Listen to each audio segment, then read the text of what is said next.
मैंने 2 चरण की वोटिंग के बाद कहा था कि बीजेपी का वोटर नहीं निकल रहा है। अब मैं जरा आपको बताऊं कि जो चुनाव आयोग ने आंकड़े जारी किए हैं उसमें तकरीबन 66% वोटिंग है। अब ये आंकड़े आप मान रहे हैं? अगर मान रहे हैं तो ये कोई कम वोटिंग नहीं है, तो किसका वोटर निकला है और किसका नहीं निकला है? सुनील जी। देखिए सुजाता जी, मैं क्योंकि दुनिया के बहुत बड़े दार्शनिक रहे सुकरात, उन्होंने एक बात कही थी, मैं वहीं से अपनी बात शुरू करता हूं। जब शासक अपनी सफलता की बात ना कर दूसरों में दोष ढूंढने लगे, तब तो समझ जाओ कि वो अपनी विफलता को छिपाने के लिए जगह खोज रहा है। तो ये सच बात है। एक तो चुनाव आयोग की जहां तक बात है, तो मुझे लगता है जिस दिन वोटिंग हो जाती है उस दिन प्रतिशत आ जाता है कि किस लोकसभा में कितना प्रतिशत पड़ा। तो चुनाव आयोग को 2 चरण के बाद बताने की जरूरत नहीं है।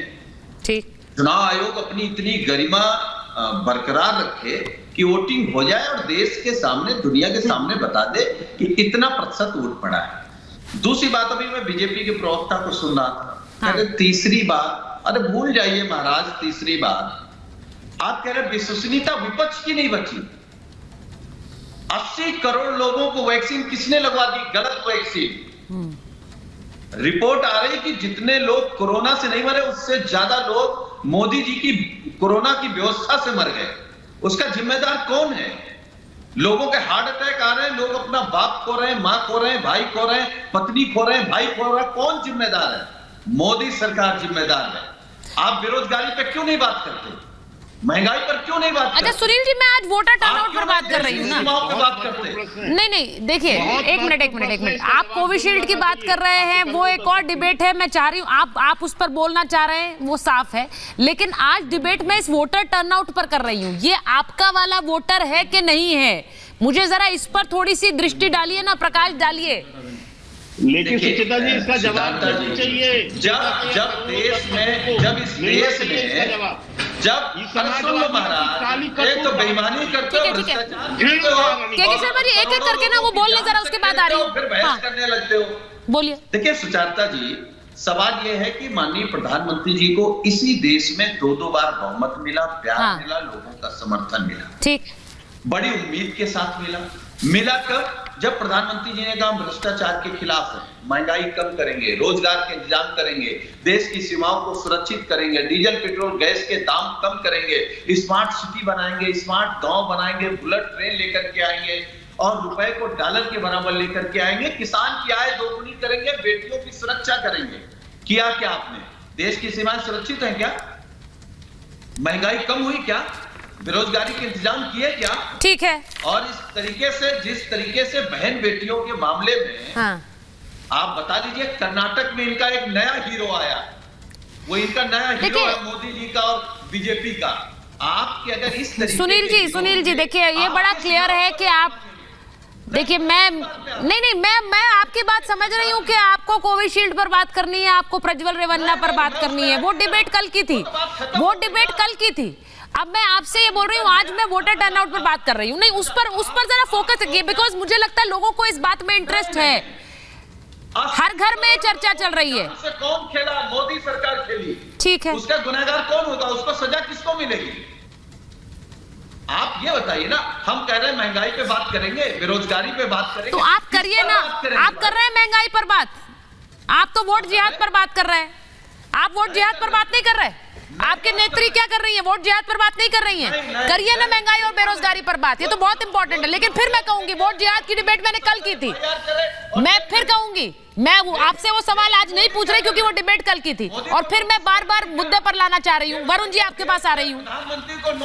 ठीक है, वरुण जी आपके पास आ रही हूँ। देरी क्यों हुई है? पहले चरण के के शर्मा जल्दी से बोलिए सर, फिर मैं बाकी मेहमानों पर भी जाना मुझे। आप काउंटर करना। मैं सिर्फ इतना कहना चाहता हूँ कि इन विपक्षी दलों का स्तर इतना नीचा हो गया है कि ये देश के माने जो सम्मानित वैज्ञानिक है, उनका अपमान कर रहे हैं लोग। इतने नीचे स्तर तक गिर गए लोग। पूरे विश्व में भारत पहला बनाने वाला जो वैक्सीन, 100 देशों को सप्लाई करने वाला मोदी जी के नेतृत्व में वैक्सीन, अमेरिका जैसा देश नहीं तय कर पाया उस समय। बड़े बड़े देश जो है। ठीक है के शर्मा जी, अभी देखिए मैं अगर ये डिबेट का फोरम कोविशील्ड पर डिबेट के लिए खोल दूं तो फिर आप लोग उस पर बात कर लीजिएगा। भारत के वैज्ञानिकों का अपमान करना, ये इसकी सजा ठीक है देगी इनको, जैसी सजा उस समय दी थी, जिस समय दिया। वोटर क्या कोविशील्ड सोचकर निकलेगा आप तीसरे चरण में? लोगों के अंदर भ्रम। ये डिबेट मैं स्टार्ट कर दूं। मैं एक बार वरुण जी आपके पास आ रही हूं। देरी क्यों है? पहले 2 चरण अच्छे नहीं रहे क्या बीजेपी के लिए? ये जयराम रमेश बोल रहे हैं। यानी वो उनका सीधा सीधा कहना ये है, उनकी मंशा ये है कहने की कि इलेक्शन कमीशन बीजेपी के हिसाब से, सरकार के हिसाब से आंकड़े जारी कर रहा है। ये कहना सही है क्या?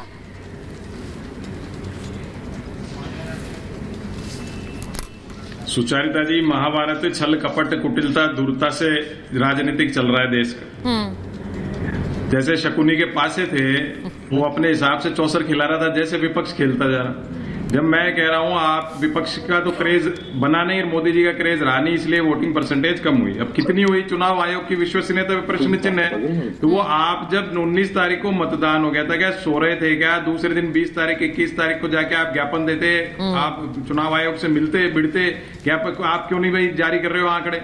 आप जब मीडिया ने छप दिया, प्रिंट मीडिया में, टीवी पे आ गया साहब चुनाव आयोग 10 दिन हो गए, 12 दिन हो गए, आंकड़े जारी नहीं हो, जब इनको इनकी आंख खुल रही, तो विपक्ष की तो हालत इस समय ऐसी हो रही है, स्लीप इन सिकनेस में चल रही।